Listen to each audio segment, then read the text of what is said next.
hope I'm listening. Sure as hell hope you're listening.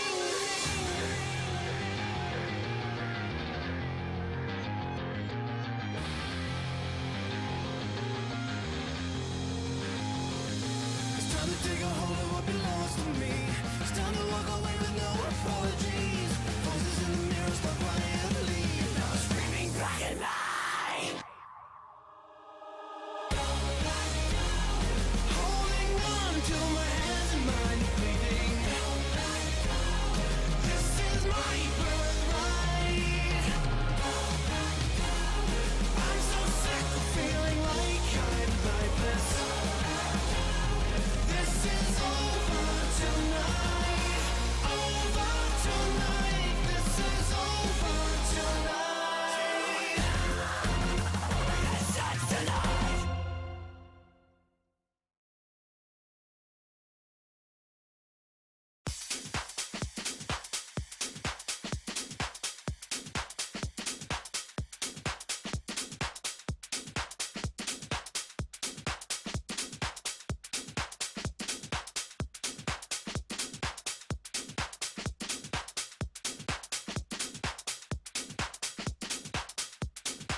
01545. Engaging auto lock.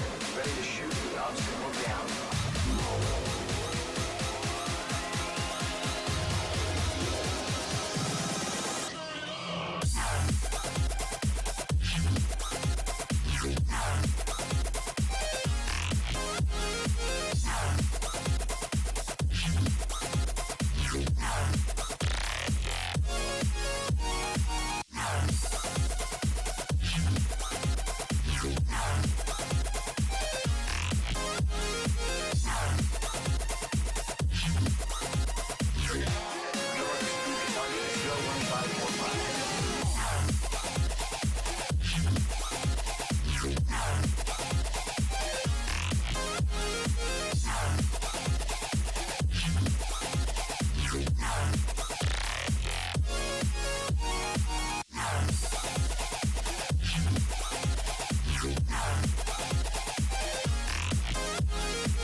It's Jordan. The shuttle will soon enter the atmosphere. Please be sure to fasten your seatbelt and remain seated.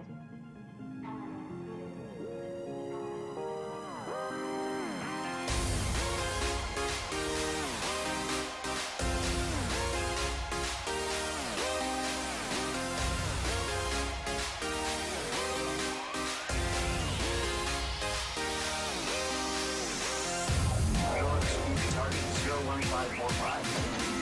Engaging auto lock. Ready to shoot the obstacle down.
The Alliance is already onto me. Damn it.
Father.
Smoke that Tel Aviv sheesh like that.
Smoke that Tel Aviv sheesh like bam.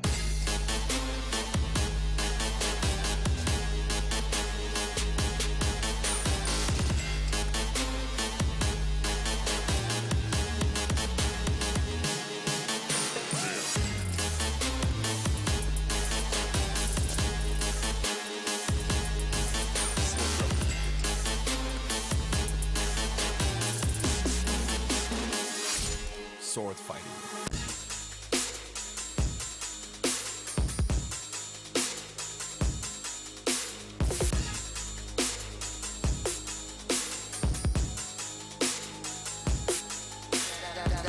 Father.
Take me, feed me, make me high.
Alright, hello everybody, and welcome back to the Vespyr Premier League. This is Week 3, Game 1, between the Flying Mariachis on the blue side and Good Game Squad Unicorns on the red side. My name is Tasty Aldar, and with me is Void.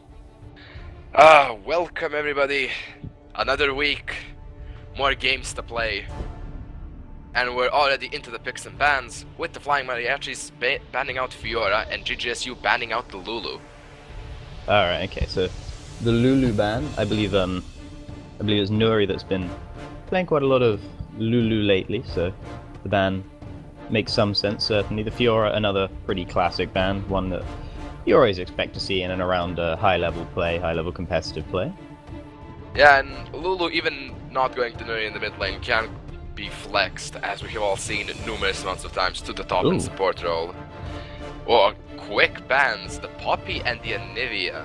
Yeah, that was the fastest Anivia ban I've ever seen. So yeah, well, damn. Last time I saw that quick Anivia ban, I was watching Froggen play. Yeah, they must have felt that Flying Mariachis had something up their sleeve, and Kog'Maw ban being the last Flying Mariachis ban, so Fiora, Poppy, Kog'Maw for that side. So very standard, very vanilla bans, what you might expect. Just all of the OP picks really.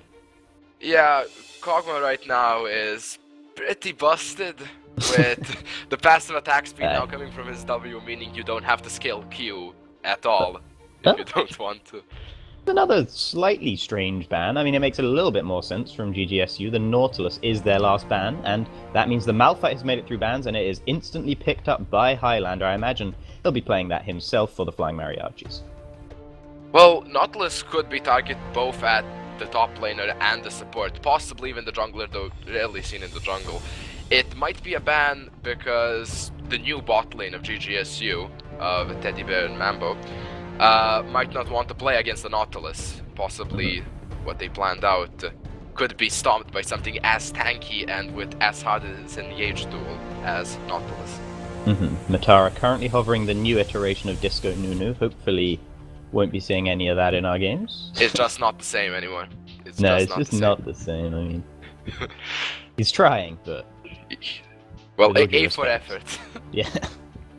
They're taking their time with these picks. The Graves a much more likely pick, I believe, than the Nunu, and it is changed to Braum at the last moment, so that will be the Braum and the Graves locked in for GGSU. The Graves. Probably the most flex pick AD carry of them all. It can go AD carry, top, or jungle. In the end, like, if Mirza wants to try his hand, I'm pretty sure he could even go mid. Like, he is so extremely versatile. Wherever he goes, he packs a ton of burst. Yeah. Alistar is locked in on the other side for the Flying Mariachis. Alistar, a very strong pick around in competitive play, particularly in Korea. We've been seeing a lot of Alistars with very high priority on them, so I'm not surprised to see that one picked up for SLB in the bot lane. And Mino English trying to decide which jungler he wants. He's hovered over a couple, currently on the Rek'Sai. And if the Rek'Sai is locked in, which it is, and the Graves is a jungle, which it probably is, then that means there's no Elise this game, which is interesting, because that's one of the highest contested picks so far in the Vespyr Premier League. Yeah, and actually looking at the Flying Mariachis comp, the next two probably should be some sort of hyper carries in the mid lane or the bot lane, because this is a low damage comp, but with a hell of a front line. Yeah, low damage, high knockups. Yeah, I'm seeing there. Yeah, I would like to see a Yasuo and, I don't know, possibly a Kalista. Kalista Alistar lane is so strong. But we haven't seen much of Yasuo because he's not really the best for the current meta, unfortunately. No, I mean, he's not the worst pick, but he just doesn't seem to be quite up there with the best of them at the moment. So GGSU once again taking their time deciding who they want to pick. Gragas would be interesting, because that would mean the Graves is going to the top lane rather than the jungle. Most likely, unless it's a Gragas mid, which is very unlikely indeed. And the Jhin, unfortunately, gets switched over to an Ezreal at the last second, so we won't be seeing Jhin just yet. More Ezreal. It feels like every game you see these days, there's a blue build Ezreal, just because the Iceborne Gauntlet is so strong.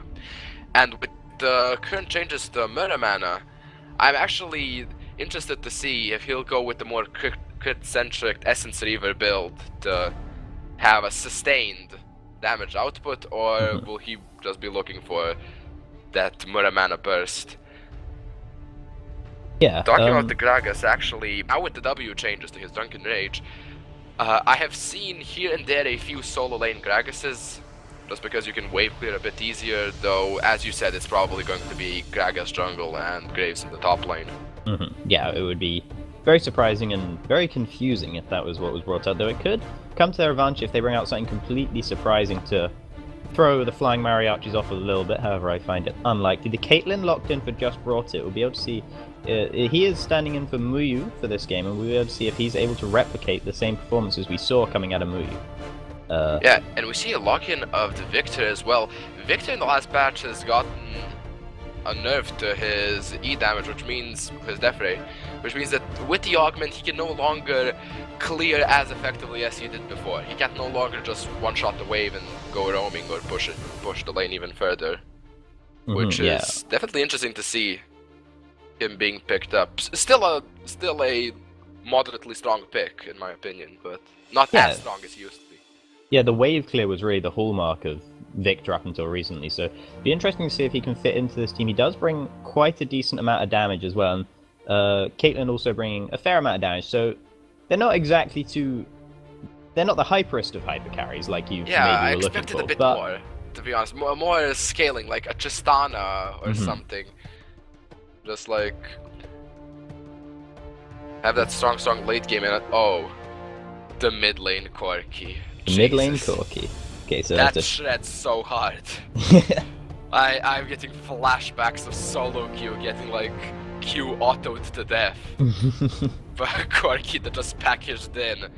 That is an extremely strong pick right now, especially because Corki is good in AD carry heavy comps, because most of his damage is magic. Indeed, and with also the Gragas in the jungle, we might be seeing a Runic Echoes coming from there to bring a little bit more magic damage as well. We'll have to see if that's the route he goes for, or whether he goes for the more traditional Cinderhulk route instead. But the triple AD carry comp coming out from GGSU, as opposed to a very much more protective the squishies comp we're seeing coming out of the Flying Mariachis. Well, looking specifically at the top lane, Graves against Malphite, Graves is pretty good into Malphite in the early stages of the game. He can harass him, well, I'm saying he can harass him, but like, Graves can harass everybody in the early game. Right, yeah. However, as time goes on, Malphite will just get more and more tanky, stack more and more armor, and Graves gets capped at about like 30 minutes into the game. He is not going to build more AD, he's probably just going to go into more defensive items like Sterix Gauge, or possibly even a Giant's Belt item. Yeah, and do you feel that also the whole side of GGSU, I mean, I know Corki has better late game scaling than he used to, but still, he does have that very clear Trinity Force power spike, so an earlier power spike for him, and as well, I often feel like the Gragas, more of an early game from the jungle. He brings some utility to the late game, but if you're looking to bring more damage, then it's more early game Gragas that you're kind of looking for. Yeah, on the side of GGSU, to be honest, looking at this comp, I would have expected more of a Lucian in the bot lane, because this team is extremely strong in the early game. Gragas with Runic Echoes right now is a pretty strong item. It might be a bit overtuned in the damage it does, and the mobility it gives, of course, with that 7% movement speed, even though it was nerfed from 10. But Ezreal needs time to scale. He builds that tier, and yeah, he just takes a long time to scale. On the other hand, you could have just picked a Lucian, have like a 15-minute group up and win the game comp.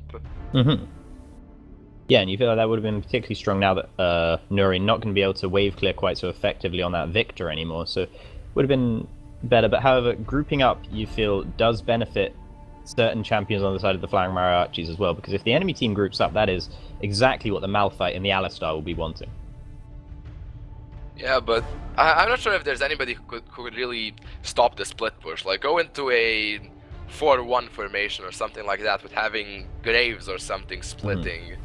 I'm not sure if there's anybody on the team of the Flying Mariachis that could stop this Graves if he gets ahead in the laning phase. Yeah, you'd be looking to see maybe... I mean, yeah, the only real viable person they could send to deal with that split push would probably be Highlander on that Malphite, and that's not exactly... I mean, his fighting potential has a huge spike when he has his ultimate, but when he doesn't have his ultimate, he doesn't really have a whole lot of dueling potential, particularly against the likes of a Graves. Yeah, they might get themselves into an unfortunate situation there if GGSU actually decides for a more split push centric tactic. Mm-hmm. Well, we will see if that is the option they're going to be going for. Both sides drafting some pretty decent team comps, I feel, though perhaps the side of Flying Mariachis could use a little more damage than they've got at the moment. Yeah. Be loading up any moment now, so into Champ Select we go, and we'll be, or not Champ Select, sorry, the loading screen we go, and we'll be able to see the which masteries each of the laners and, of course, the junglers are running. Yeah, those all-important keystones. Mm-hmm. So I feel they are getting a bit more predictable lately, but, you know, we might see something different. You know, maybe we'll see a couple extra Thunderlords here and there for some early game power on the side of GGSU. Possible. I don't know. Yeah. Looking at the keystones, actually Fervor for Graves, which is... I would have expected Thunderlords, to be quite honest. Right, okay. Yeah, because it synergizes pretty well with the burst he brings, certainly.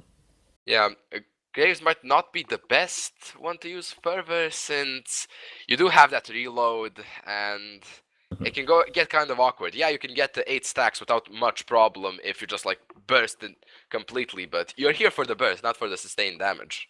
And we are also seeing that Wind Speaker's Alistar that we've become so accustomed to seeing, bringing those big heals into the later game team fights, keeping the relevancy on that Triumphant Roar, because it doesn't heal that much, but if it can provide resistances instead, it becomes a much more relevant spell towards the late game. Interestingly as well, Teddy Bear has opted for the Fervor Battle on Ezreal, and we usually see Fervor Battle on most AD carries, but I've been seeing quite a lot of Thunderlords on Ezreal as well, so it's interesting to see him go for the more auto-attack focus, perhaps, mastery there. Yeah, I have seen both variations, and I feel like Fervor might be a bit better, even though you do spam a lot of Qs and don't get to attack as much. I don't know, Thunderlords is good for early game lane pressure, which is what Ezreal lacks. However, I just feel if you go Fervor, you're just gonna want to go all into the late game. Just want to scale, then you don't need really Thunderlords. You don't need early game pressure if you're just gonna scale to infinity. Yeah, of course. So here we are on Summoner's Rift. We are in the game now, and we're seeing pretty conservative level 1s from both sides. Both sides slightly focused towards the bottom side of the map, with GGSU being a bit more spread out, but it's a very defensive start from both sides. Nothing much going to be going on. Just making sure they're not going to be invaded or cheesed by the enemy team in any way. Yeah. So, for all those that were hoping, unfortunately, no level 1 clown fiestas this time. We have seen 1 or 2 in the last few weeks, which have yielded interesting results, to say the least. It's always, you know, everyone loves a good old clown fiesta every now and again. However, this game will not be providing it. Much more measured, calm, collected play from both of these teams so far. I mean, it's hard to say based on the level 1, but, you know, a bit safer to start with. Yeah, the bot side of GGSU taking...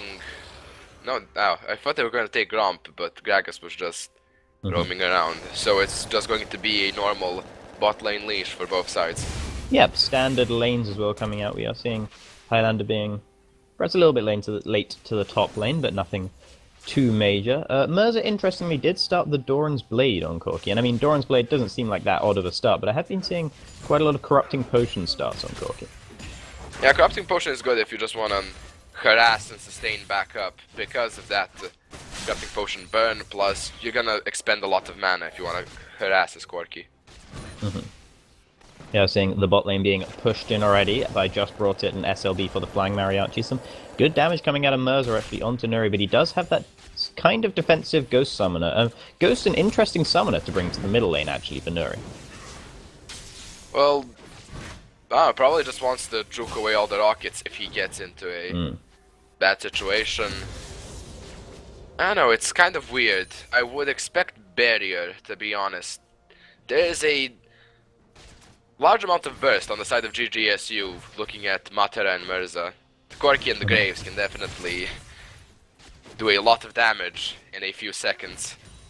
Yeah. As well as Gragas with that Runic Echoes, so I don't know. Well, that is if he goes for the Runic Echoes indeed, which we are expecting, and I certainly hope he does, because, you know, it's a fun item. It's a more interesting item, I believe, than Cinderhulk, at least. But you know. Yeah, nobody likes Cinderhulk. Yeah, no. Like, it irritates me when I see, like, Cinderhulk Elise, and I'm like, come on. Yeah. Where's the damage? Yeah. It's just like a spider that burns you with its presence. Come on, Yeah. that's not fun. Yeah, that would be actually a terrifying thing to exist in real life, It- though. Imagine it a spider would that be. just burns you as soon as you go next to it. That would be... That would make spiders even more of a bane to my existence than they are now. Understandably so. Yeah. Okay, so, they are being pushed off the bottom lane a little bit on the side of GGSU there, Teddy Bear and Mambo. Having a little trouble, but as you might expect against a Caitlyn Alistar lane, a very strong lane coming out for Just Brought and SLB for the Flying Mariachis. Nuri trading back onto Merza. He does have the level advantage, actually. Merza forced to Valk out of that one, but he will be able to do so just fine in the end. Yeah, talking about the bot lane. On the side of GGSU, you have the Ezreal, which, even into a Caitlyn, who is a known lane bully, can farm up rather well. He has the Q, so he can just, like, farm from a distance, which favors him heavily. Yeah, that is obviously beneficial when facing a lane bully, the classic lane bully Caitlyn, you know. If Yeah. someone mentions lane bully, Caitlyn's pretty much the first thing that comes to my mind. However, Mino English is up in the top side, and Highlander has landed the slow onto Matara. Matara will get knocked up by Mino English, but I'm not sure they have enough damage to follow through him. Matara is taken to about 50% health. He will get away pretty easily from that gank in the end. Yeah, just stays calm, doesn't want to blow the flash. Like, half his HP is nothing when up against the Malphite. It's not like the Malphite will just, like, flash and burst him. It's No, Malphite. Go. certainly not until level 6 at least, but even then it's not.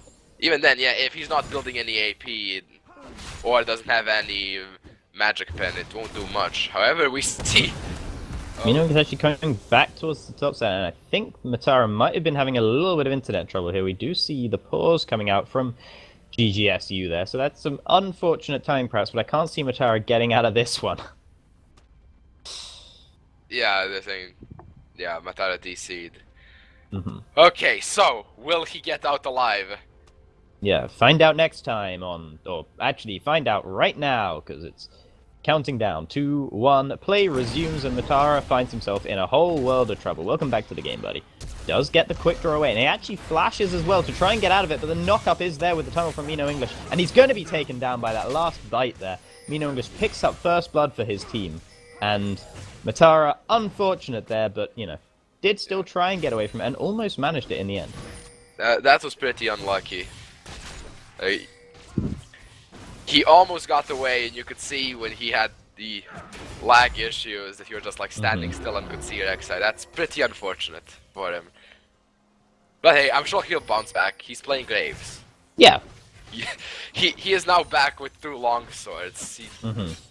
Meanwhile, He's Highlander bothered will too be much. using that assist gold to come back to lane with a Bammy Cinder, so of course if he gets up close and personal with Matara, he could be bringing some burn damage. A rock that burns you somehow less frightening than a spider that does. Yeah, but to do with the Bammy Cinder damage, you have to sit on top of a Graves. And Graves is possibly the strongest melee champion. Are seeing Quaxia coming down towards the bottom side, but Just Brought an SLB playing nice and back now, making sure they're not going to be caught out by that gank there, and actually they find themselves a level down now on against the GGSU bot lane, which is an interesting turn of events actually, but Teddy Bear and Mambo trying to go a bit aggressive. Mambo does have the Unbreakable Shield there to block out the Piltover Peacemaker as well as the auto attacks from Just Bought It, so shouldn't be in too much trouble right now. Yeah, Wit, who actually is showing himself down bot lane, Teddy Bear and Mambo managed to get some lane pressure back, and it's looking pretty nice for the Ezreal. We are seeing Mino English heading back towards the top side, but he does go over a pink ward, so he'll just clear that one out, and he won't get yet another gank onto Matara just yet, but that is showing the intention, certainly, of the Flying Mariachis in this early game, is to keep Matara down and try and make sure that Graves doesn't get to the point where he can be a huge split push threat, which of course was the danger that you highlighted in the pregame. Yeah, if you stop Graves from getting any sort of advantage, then he won't do much. He has his early game. After that, he's an sort of okay burster, although everybody has some defensive items, and he's not all that tanky. So... Oh, and there is the unstoppable force used onto Matara. He gets knocked up twice. He uses the ultimate to try and get away, but he won't manage it. Huaxe was hanging around in the top side, but he's not going to be able to get there in time. Meanwhile, Nuri and Mirza having a bit of a duel in this middle lane, and it looks like Nuri's the one who's in trouble. He flashes away, dodges that one, the flash, and he actually turns it around to Mirza. Mirza got too greedy for that one, and meanwhile, there's another fight in the bot lane, but I don't believe this one's going to come to anything. The Pulverize from SLB did miss, and overall 2 more kills now for the Flying Mariachis. That was so unfortunate for Mirza. It's one of those moments where you can see the play, you're ready to do it, and then you miss 2 rockets, you're like, what am I doing with my life? Well, hopefully that won't have knocked his confidence too awfully badly, because he was getting the better of that trade until he went under the turret, and perhaps unwise, certainly very greedy of him to go under the turret like that. Yeah, but sometimes you just have to go for it. If you don't try, you can never succeed, so... Well, true, but you can force the victor out of lane and get some free farm for yourself. Also true. A valid point. Okay, so, no really huge... Oh, in fact, the package is used by Mirza into the bottom lane and just bought it in the face from Mirza there. He goes down and Mirza picks up that kill, so a good response from GGSU to pick up 1 kill in return. Well, you asked if his confidence was shaken. Yeah, I know, I'm pretty sure that just bumped it right back up. Actually, Mino English trying to go aggressive onto Matara. The turret shots aren't going to land onto Matara. He uses the smoke screen to try and ensure his escape, but actually he's going to stay around and duke it out with Mino English. This is a close fight, and in fact the collateral damage comes out, and Mino English is incredibly low, but he can get the unburrow and take him down very close there. Huaxe tries to come up towards the top side, but he doesn't really have anything extra to offer here. Nuri coming along as well, and Huaxe has to just body slam and get away from that one in the end. The reload trolled him so hard. That's the worst thing possible. You're just like standing there, the person is like on 1 HP, and you see Graves reloading. You're like, Jesus Christ, man, just put in 1 shell so I can get the kill. Yeah, and then the reload let Mino English get back into the bush, so when he had the bullets, he couldn't shoot in. It was just a... Yeah, then the Prey Seeker plus the red buff burn. Yeah. It's a nightmare, really, for Matara so far in this top lane. He's not having the best time of it. He does still have a CS advantage, but only a 5 CS advantage, and he is 0-3 right now. So obviously not the ideal start for that Graves in the early game. And you got to say that Flying Mariachis are doing a wonderful job of shutting him down. Yeah, very well played by them. Like, we can see that it's still Graves, and they'll still, like, have some pressure. However, even now we can see Malphite getting the better of these trades when popping his W and getting the Grasp of the Undying. Katie, they're gonna fire out the ultimate there on the bottom lane, not really gonna pick up much with it, get some of the minions a bit lower. Huaxe is actually hanging around in the bottom side, and he is gonna use the ultimate onto Just Brought It, but he just ults him away, not really what he was looking for. SLB tries to actually turn it around onto Teddy Bet, but he will get the disengage now. Just Brought It still taking some damage actually, and the concussive blows, if they can proc them onto him, will stun him up, but unfortunately that's not gonna be available for Mino English actually hanging around on the bot side as well. He can land a pretty big knock up here if he manages it. He only gets the 1, but it's on Huaxe, and Huaxe is quite low. SLB gets another knock up. Mambo does manage to block the ace in the hole and keep Huaxe alive for now, and no kills in the bottom lane despite all that aggression.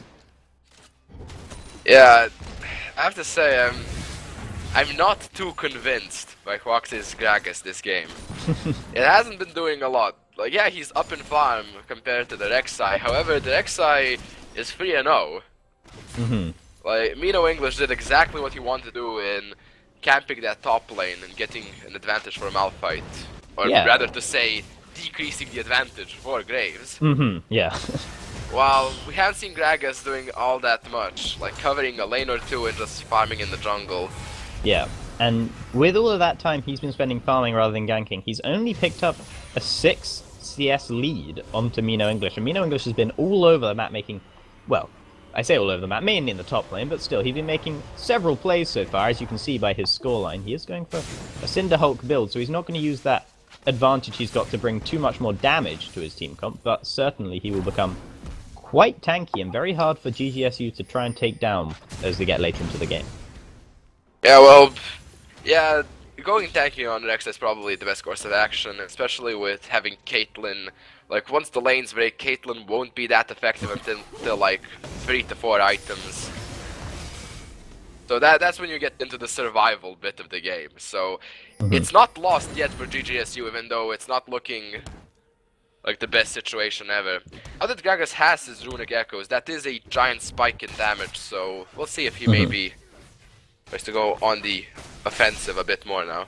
Yeah, he is hanging around the top side, and he looks like he's going to be going for perhaps a lane gank actually here. If he manages to sneak his way into the bush without being spotted by Highlander, he could try and get Matara back in action on that Graves if he can pull it off. However, Mino English is also hanging around that top side, so both junglers are hanging around here, and Highlander waiting in the bush. You know he wants to go in on Matara.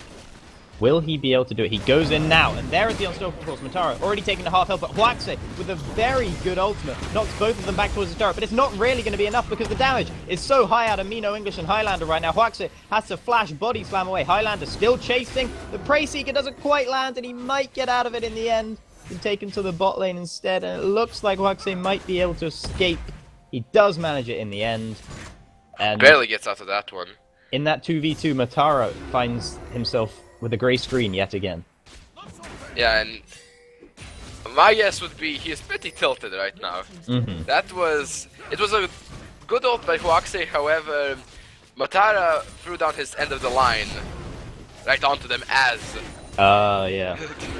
as That the is- cask hit Oh, them, and so actually we it's... see an engagement in the bottom lane. The Glacier Fisher comes out as well as a TP, and it's Matara that showed up here, but he's burst all of his damage onto an ulting Alistar, which is obviously not going to bring all that much damage. SLB's ult just stays long enough to keep him alive, and now Highlander has TP'd in as well, and Matara, he's incredibly low. He's probably going to be going down. There's one kill. The ace in the hole doesn't secure the kill onto Mambo, but Highlander should be able to. He slams the ground and picks it up.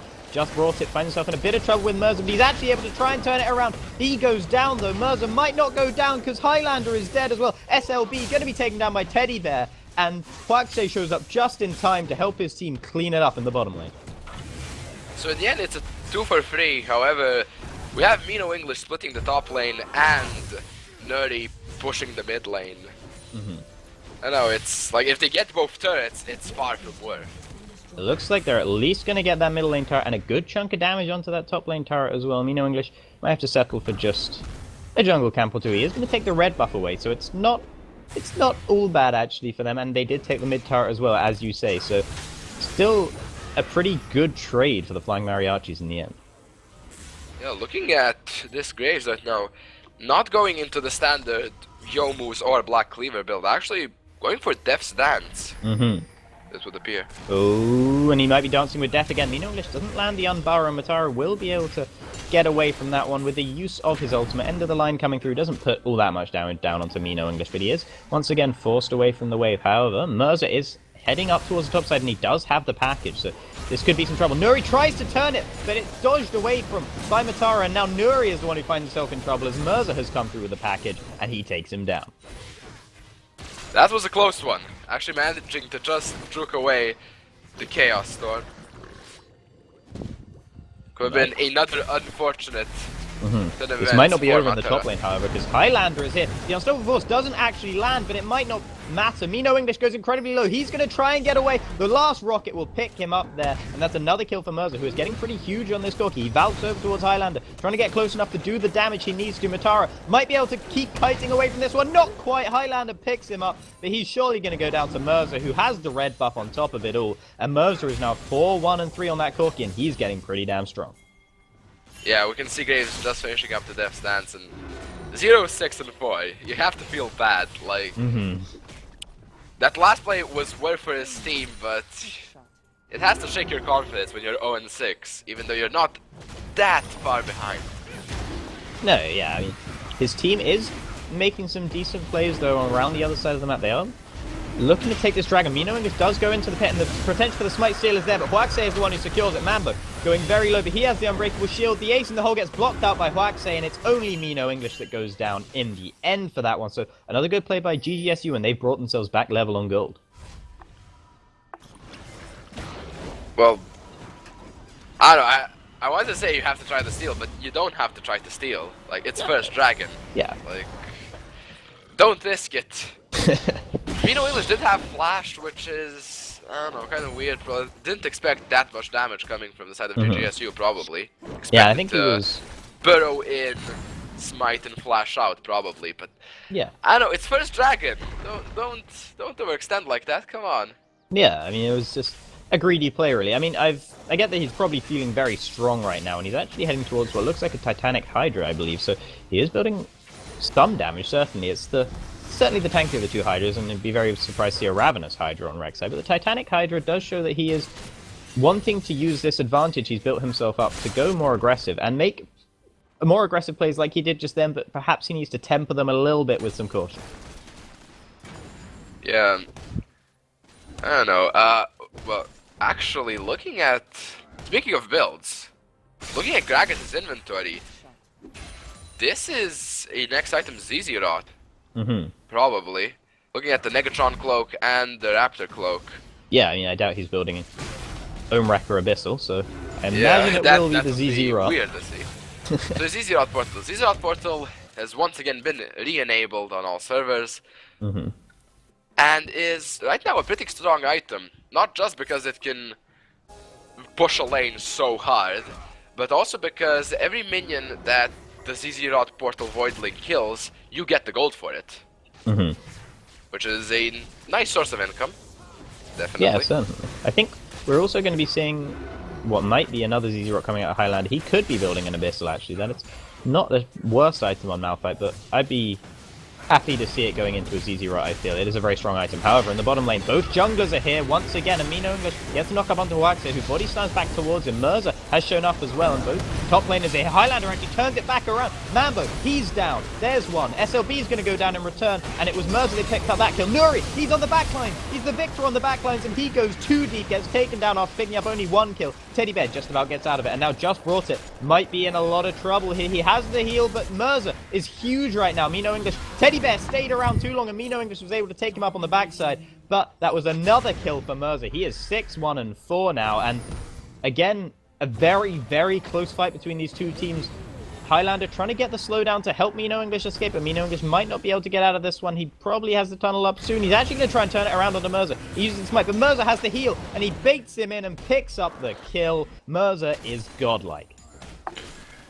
That explosive cast catapulted Victor to the backline. That was... At the same time, it was both good and bad. Good because they bursted the Victor, bad because the Victor tried to burst back. Yeah, and he did actually secure one kill on the backline there, Nuri, I believe. I think it was actually maybe onto Huaxia himself, so... Yeah, I think he picked up Huaxia while in the air and almost took care of Teddy Bear. And Teddy Bear stayed around too long, hoping to get some long-range Qs or perhaps an ultimate in, perhaps, but Mino English had the presence of mind to realize that he'd stayed around and that he could pick up that extra kill, but it did cost him his life in the end, but perhaps he could have escaped from it, and maybe he didn't factor in the heal potential from Mirza. Yeah, look at Cecil. This Cecil is quite strong right now, actually. Forced to pop the ultimate, actually. The Glacial Fissure comes out from Mambo as well, and that will be disengaged in the bot lane, but both ultimates from the supports used as well as the True Shot Barrage from Teddy Bear. Yeah, a good trade for GGSU. They trade ultimates and the damage trade has gone in favor. Oh my god. Just bought it incredibly low, just about stays alive there. Huaxia actually in the middle lane going aggressive as well. Mino English is still very strong though, but Mirza is even stronger perhaps. Nuri flashes in, gets the Chaos Storm, but the body slam is there and Huaxia might be able to stay alive, and Mirza picks up the kill because Nuri doesn't have the summoner to use defensively now. He gets a crit onto Mino English, but it's not quite enough because Highlander is there to secure his jungler's escape. Just like Mirza was greedy for that kill against Nuri, Nuri was now greedy for that kill against Huaxia. The offensive flash is not really working out for teams this game, as it turns out. Oh no. Certainly not so far, particularly for both mid laners, though Mirza did get an aggressive flash in the end, which did secure him the kill, so he's certainly turned his game around, and we said that his confidence might be knocked, but that is clearly a false Far from the case, yeah. Yeah. He is 8-1-4. Yeah. Any confidence issues he might have had during the early game have just evaporated. And now GGSU looking to go and siege this middle lane turret. However, there's a huge amount of engage potential on the side of Flying Mariachis in this lane, but they don't have any of their damage with them, so they can't really offer too much of a fight here. But the turret is going to stay alive for now, and Nuri is here now to bring some wave clear, bring some extra damage, and just brought it comes along for good measure as well. So maybe slight little bit of an ARAM going on in the middle lane, but both wave, well actually the top wave is pushing for GGSU, and it looks like Huaxe is going over towards that top side. He's just going to place the ZZ Rot in the bush actually to push it even further, so that is completed. And meanwhile, the Negatron Cloak for Highlander did actually turn into an Abyssal rather than a ZZ Rot. Yeah, it's logical for GGSU to want to push the mid lane because that's the last outer turret standing right now, and it would open up the map. But looking at how the Flying Mariachis are grouped up, maybe they could take a quick dragon and get out of there. Although, no, I think that the window is gone right now. They're too close. So this could be a fight over the dragon. Could be a fight indeed, and these teams have not been shy of fights so far, certainly. So I wouldn't be surprised to see another one coming out. But GGSU, they're having the dragon pulled away from them, but the dragon will just reset. So both teams cautious, much more cautious than we have seen so far about this dragon. Mambo gets the speed buff. He might try and go in here, but he's not going to bring anything. He's just going to posture around them a bit aggressively, and actually now GGSU are the ones who start up the dragon.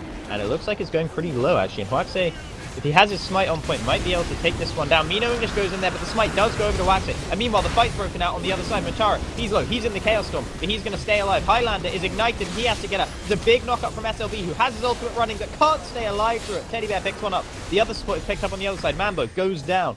Mirza can't quite go as aggressive as you know he wants to because he is large and in charge right now, but he can't pick up any other kills on that fight, and just a 1-for-1 in the end. Jeez, Mirza does so much damage right now. Caitlyn's current HP, that's from one Sheen empowered crit. That's pretty... Whoa, okay, Highlander completely blows up Teddy Bear with just the ultimate and smacks the ground. And Huaxe walks out of the range of it, he goes away, and I think he was actually knocked in by the gravity field from Victor there. Oh dear, that was... If that was planned, that was amazing, but there's absolutely no way that was planned. The ace in the hole comes through, takes down Matara for his 7th death of the game so far, and a good response there from the Flying Mariachis to having their middle turret sieged. Well, looks like that Abyssal Scepter paid off. Yeah. Rather quickly. Malphite really works well with the Abyssal Scepter because it gives him magic resist, which is a nice tank stat that he wants to have on him, and the reduced magic resist is so strong. Like, Malphite generally has strong base damages. Now when you shred the opponent's magic resist, it's just holy moly.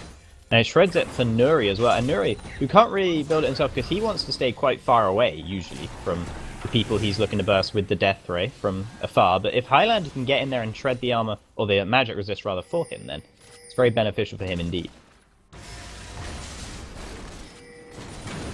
Yes, you have the package now on Mirza, and they're going to be looking to siege this middle lane once again. The gravity field comes out from Nuri, and going to be able to wave clear with that Death Ray. Not quite as effectively as before, but still pretty effectively. Teddy Bear poking out with a few mystic shots there, but not going to do any serious damage. Nuri stealing away most of the Raptors and just brought it, I believe, picked up that last Raptor. Yeah, he managed to get it.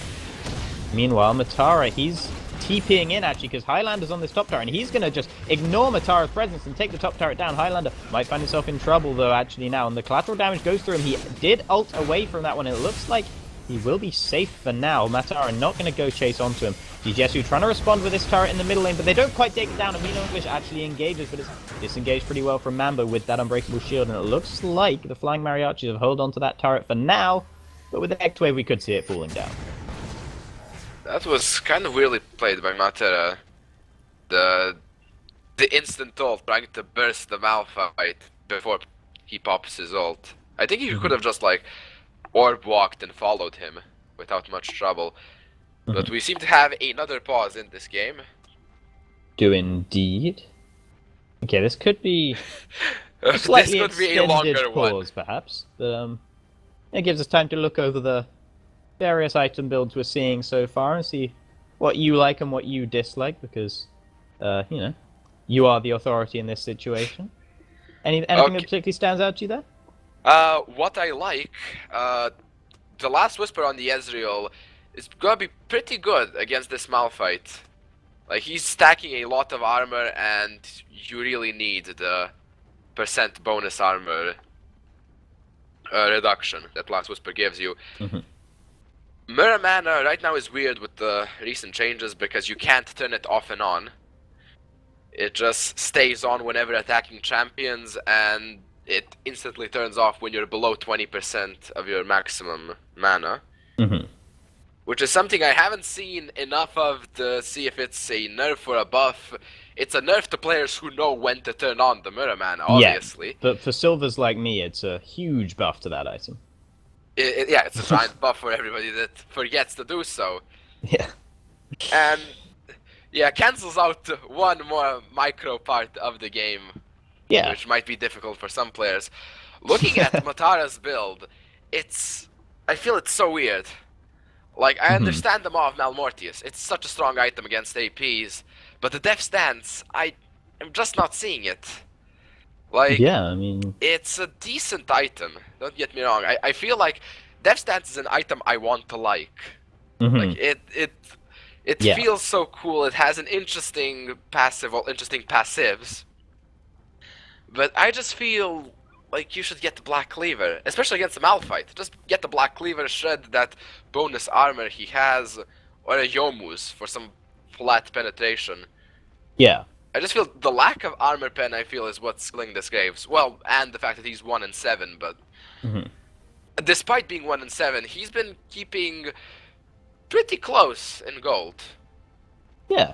He's not. Just a Too terribly 500 far, gold right? disparity between the top laners, and one's Yeah. 4, 2, and 6. The other's 1 and 7.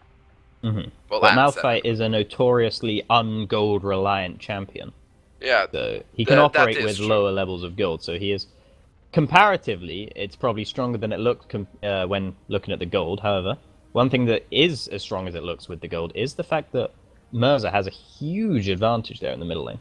you're just so strong right now. Look at that. Trinity Force, Bladed the Ruin King, and has a Hex Drink, which he will turn into that Maw of Malmortius to make him even more formidable. Mm-hmm. So if he crits you, you're probably going to have to base. We have seen it on Just Brought It. Oh, one Sheenan powered crit, and that's half of his HP bar. Is indeed. So, what would you think, say, about Matara if he wanted to have a 75 AD item, which is what Death's Dance obviously is, but wanted more armor pen? Do you think a Duskblade of Drakthar would be a viable item on him, or do you think it's sort of? Or what do you think? I don't think it's enough. To be honest, it's kind of weird because we haven't seen Matara really going in to burst anybody. We have seen him go for more sustained damage, and that is of course what the Death Dance is showing us as well. Wants a 75 AD item plus some defensive stats in taking a percentage of damage taken as he bleed later on. Which is, I don't know, I'm not really feeling the whole Bruiser Graves. I prefer the sort of glass cannon, not really though when he gets Sterix, but before Sterix, a sort of glass cannon burst the living hell out of you, Graves. I don't know, just not too convinced, but he was getting camped severely in the early game. Yeah, no, he had an unfortunate death to give up First Blood, and since then, Mino English and Highlander really made sure that he was in trouble. However, the game is now unpaused, so we are back, and back into the game. Quaxay trying to clear away a ward, can't quite manage it before he's forced away by the Death Ray. Mambo is locked up in there, but he will have the stand behind me to jump away to Mirza, and that turret will still stay alive. Oh, the Ezreal just spamming those Qs, getting that Sheen proc and the Mirror Mana. Which I feel like kinda might be wasted on the next side because she has just so much HP right now. One thing to note, while all of these shenanigans are happening in the middle lane, in the bottom lane, Matara has picked up a turret for himself, rather in the top lane I should say. The turret is about to go down now. Mirza gets the last hit on it, so that's 2 turrets gained for GGSU, and with no real response on the side of the Flying Mariachis, besides having Highlander hiding really in the bottom lane. I think he's trying to take down a ZZ Rot, actually. Yeah. which might not be the best use of a Malphite's time because he won't take it all that efficiently. Yeah. Like he is shoving this wave into the bottom side turret. However, look at that speed, that enormous Malphite split pushing speed. Dear God, what will they do? Like they're sending Teddy Bear there, and I think he's relatively safe with that blue buff. I just love watching Malphite try and take never down mind. turrets. Here Actually, comes tries to go wrestle onto Teddy Bear, but Teddy Bear uses the flash, respects the damage that could come his way, and the turret will be secured for Mino, English, and Highlander. So that is one turret in return for the Flying Mariachi, so it's now 4 turrets apiece, but there is quite a significant gold lead now over for the side of GGSU. Mino, English hanging around on the bot side bush. He's going to try and recall, and if he can get away from that one, he'll be lucky indeed. Highlander might find himself in trouble, actually, because Mirza is here, and he gets ulted back in towards GGSU. There's no escape for him now. Mirza is legendary as he takes him down, and that is another kill for GGSU. Yeah, wasn't as lucky as Mino to be able to safely recall in a bush. And they're just gonna split the hell out of this lane. Quaxay going even more aggressive now. Matara gets some damage onto Nuri. The Glacial Fisher doesn't quite clip him, and he will get out of it in the end. Just Brought it can't really be dealing any extra damage. Mino English has all of his team's damage in this fight so far. He has put some decent damage onto Teddy Bear, but not enough to secure that turret's life. And the ZZ Rot minions as well, helping with this push. GGSU take down another turret. And in the middle lane, this whole time Mirza has been chipping away at that turret, and that looks like it's getting pretty low now. He's using the Sheen procs. He might be forced away from it. Just Matara hangs around, picks up the turret, and another turret now for GGSU. And the Flying Mariachis are now left just with inhibitor turrets. Like, they only have their base left. The top lane, mid lane, bot lane, all of the turrets have been just destroyed. And that is a 5k gold lead for GGSU. Like, the only lane where they have some sort of control is the top lane, and they're just gonna send Graves or someone up there to clear it real quick. Yeah, and looks like that's exactly what's going to be happening. Matara heading towards that top lane, going to clear it out. That will mean he's not going to be present for this dragon. His TP not quite up yet, so the dragon could be pretty easily secured by the Flying Mariachis if they manage to burst it down quick enough. There is potential for a steal as Quaxay is hanging around, and at the moment GGSU will be quite keen to take this dragon. They have 2, and they might want to keep it scaling up, but looks like they're going to be zoned away from it, and as much as they want to get in for that dragon, doesn't look like they're going to be able to. And Mino English secures the dragon, and that will be that. Yeah, they would have liked to pick up the third dragon, but it's not all that bad. Like, Flying Mariachis just got there first. Ooh, Mino English lands a knock-up and forces the flash from Mambo there. He's keen to hot-foot it away from that one, and we do see Matara in the top lane pushing that wave in quite far, and in response to the Flying Mariachis pushing the middle lane here, but if he doesn't recall, there could be with such strong engage from the Flying Mariachis, could be a 5v4 situation, but it looks like they're going to back away. Yeah, they have to back away from the mid lane because Graves will just take their base. Like, he doesn't need to be all that strong to just take turrets. Seems like the side of GGSU, they've been happy to have all these random brawls and kind of Clown Fiesta-esque fights from the whole early game here, but now suddenly they've turned it on after that pause. They turned on the macro game and started to really pressure turrets in a very methodical and very clever way, and they've actually been able to bring themselves up to about a 6k gold lead now just by doing that. So very well played by them on that side. Mino English might find himself caught out. The concussive blows go down onto him, as well as the knockup from the Glacial Fish. He goes over the wall. The ult from Teddy Bear is there, and he goes down. And now they could pressure Baron. The jungler is dead. Like, if they kill the Malphite, which is now, they will see him coming towards the Baron, you just pick him up. That's a 3v5 situation. Rotate your Gragas there. Graves has the TP. Oh, but they don't see Highlander in that bush, actually. No, they thought he was hanging around in one of those top brushes. They were checking them for him, and Mambo might run into him for now, but he's not going to do so. Quaxay might find himself a bit caught out, but he's actually trying to go for a bit of a flank here. He backs off towards the middle lane, and we won't see anything too special. Mirza has picked up another package, I believe, so could be seeing a pretty big fight for GGSU coming up soon, and it may be around that Baron pit. Yeah, meanwhile they just have Caitlyn, counter-pushing the bot lane against this Graves. The Graves can't really... If Caitlyn plays it well, the Graves can't do much to the Caitlyn. No, She'll just 50 caliber net away. She has red buff as well. The guy is just gonna sit there and be like, okay, well, I'm never touching her. Ooh, However, a lot of danger someone things who because can touch Merza her. is putting Just Brought It in danger. He does get knocked up by Me No English. The flash coming out, and Merza finds himself taken down. Just Brought It burns to death though, and that's Merza's kill on the backside there. Matara trying to get away, uses the quick draw to try and escape, but he has the gravity field there to lock him up, and he's not going to be escaping from this one. Surely he might turn it around on Amino English. Actually, he finds himself quite low, but he's going back in now. The smite comes down, and he just picks up that kill with a sliver of health. Yeah, Ezreal does have the ult if he wants to try and pick up Mino English, though it doesn't look like he will do so. Nah. Almost picked up the X side, so... Ooh, Teddy Bear. That's not a position you want to be in. He's the AD carry. He's all on his own. Highlander flashes the wall before Teddy Bear even got to that side. He knew exactly where he was going. Teddy Bear might be able to get away with the help of Mambo because they might be able to put concussive blows, and they do. The Glacial Fisher secures it even more. The True Shot Barrage comes across to dissuade them from going any further because Teddy Bear could have kited them for years and years, especially with that blue buff, and he makes the great escape. That was so, like, popped heal, popped flash. I'm not sure if he popped Bork, to be honest. It looks like it's up, but he might have not used it.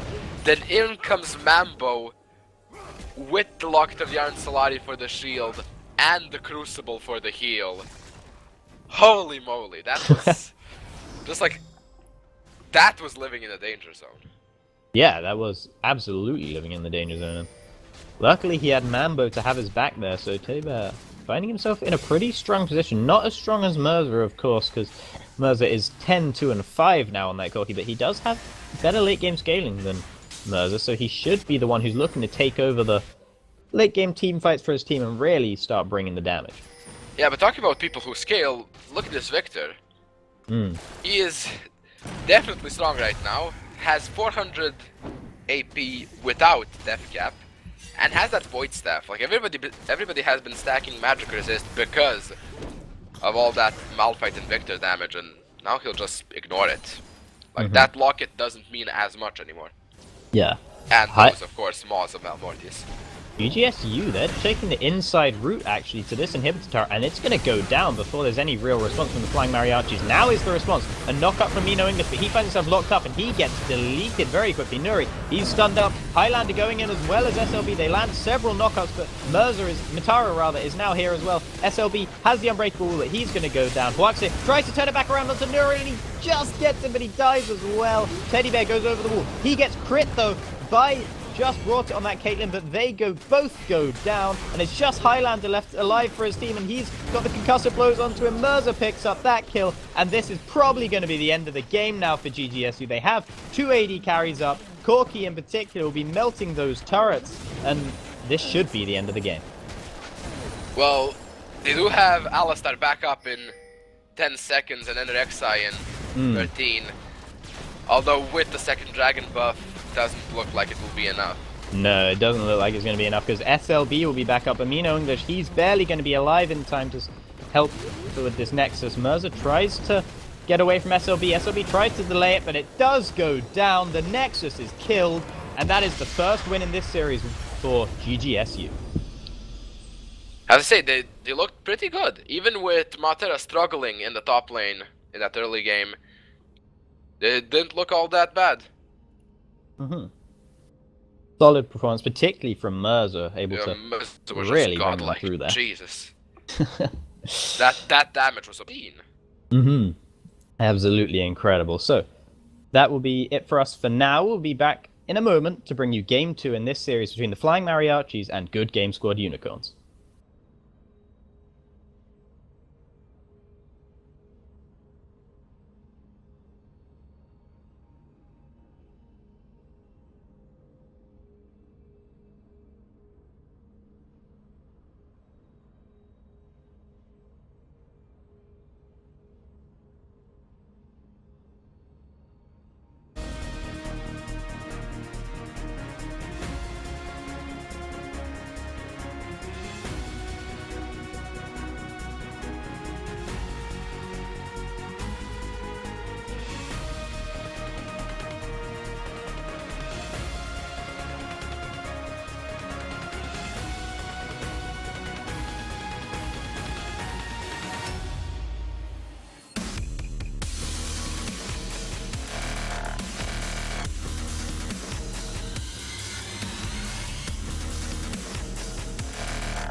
Oh shit.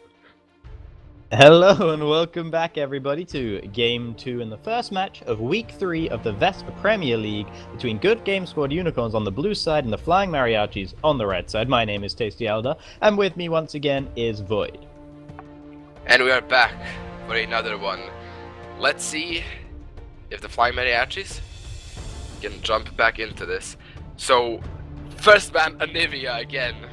Yeah, I mean, they're clearly prioritizing that ban, and the Nautilus as well, so similar bans from that side. Interestingly, the Graves banned away from Matara, despite, I believe, being 1 and 8 at one point, but, you know, he did manage to still be useful despite the whole deficit he had, so I suppose it makes sense as a ban. Yeah, well, maybe they just don't want Mino English camping top lane again, so they're like, okay, let's ban the Graves, and so we don't have to send people up top lane again.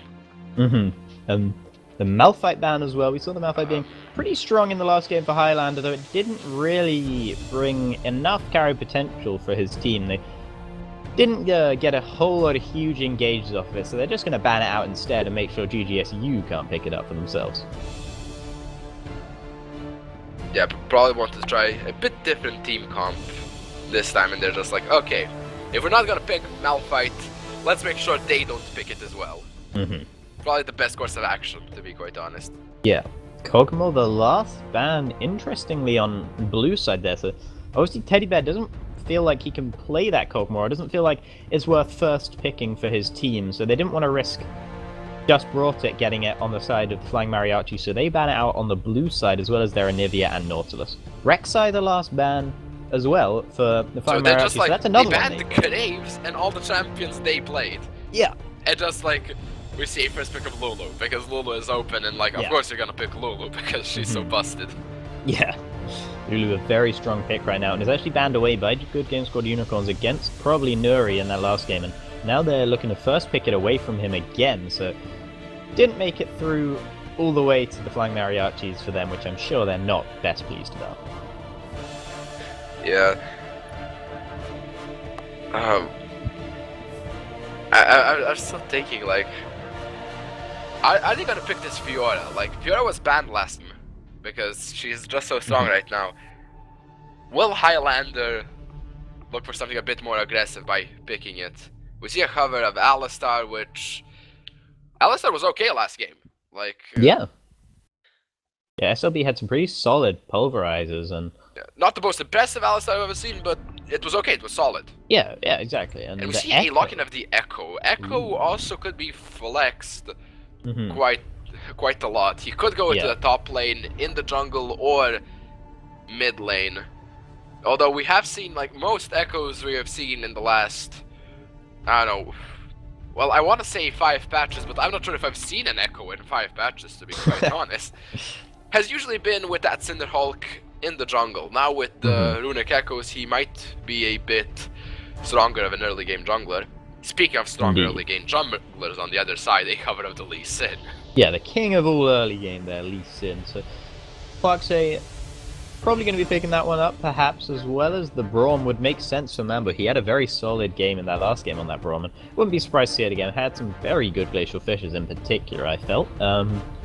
5 seconds left to change, so it doesn't look like they're going to be changing it. Never mind, there is the Gragas for Huaxei once again, and Mambo once again on the Braum. So, unfortunately, no Lee Sin mechanics. I'm disappointed. Let's see if Vayne mechanics. Speaking of mechanics, oh baby, the Vayne. So for all of you watching at home, get out your pen and paper. Let's start Vayne spotting. Hopefully there won't be any need for Vayne spotting. Just Brought It. I have perfect faith that he will play an absolutely wonderful top-class Vayne. He locked it in almost instantly. You have to wonder if his team even told him to, or if he just did it, because it was him that locked it in for himself as well. So, well, it might be a classic instinct of the Vayne main to take the initiative and like lock in that Vayne, and then like 30 minutes after tumble into the entire team. Yeah, well, we will see indeed. And we will see if it's your regular solo queue Vayne, or actually. Well, Just Brought It. He is bringing Vayne into this game, so that will make it interesting, certainly, at least. Urgot, I can't imagine will be the pick. Fiora has made it all the way through so far, so I wouldn't be surprised to see Matara taking that one to the top lane. On the other side, Poppy was selected. I imagine that'll be going in the top lane for Highlander, considering the fact that Alistar is already there for support. Yeah. Come on, pick the Jhin. Yeah, Pick please, the Jhin. Come on. I would love Jhin. Actually, that looks like a horrible team comp to play Jhin into. It's a god-awful team comp for that Yeah. Jhin. So much engage. You don't want to pick him, but look at him. He's so cool. He is pretty cool. Ah, And look there at it him, is! Alright, okay, Teddy Bear. The master of escapes in the last game. Will he be able to escape from an Echo and a Poppy sticking to him this game? We'll have to see, but he has locked in that Jhin. He clearly feels like he's very confident on that champion. I'm very glad we're seeing it here in the Vespa Premier League. This is just I don't know. I'm so glad that I'm seeing more high-level Jhin play.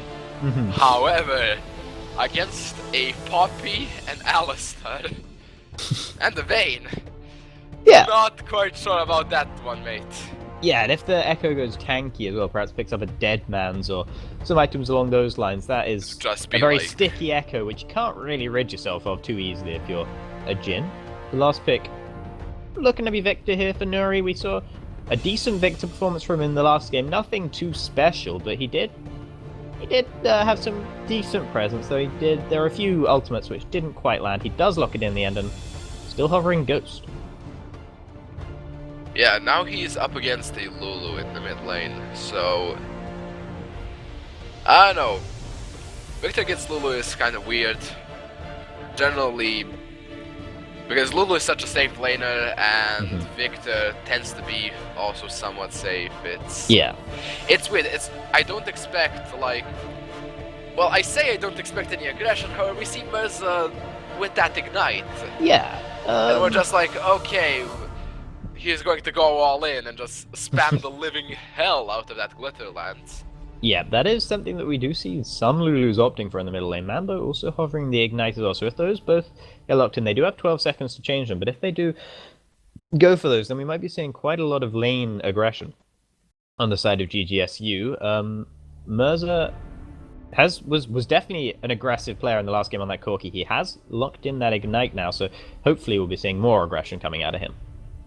Yeah, actually want to see if Huaxi will play Gragas this time a bit more aggressive, possibly, or I don't want to insult him and say better, but it wasn't really the best performance ever. It got better in the later game. It got really good in the Yeah. late game, but at that point, Gragas is just like any other tank. Playing Gragas or I don't know, or Malphite or well, maybe not Malphite, but I don't know, like Gragas Maokai. or Maokai, or even screw it, even full tank Yorick.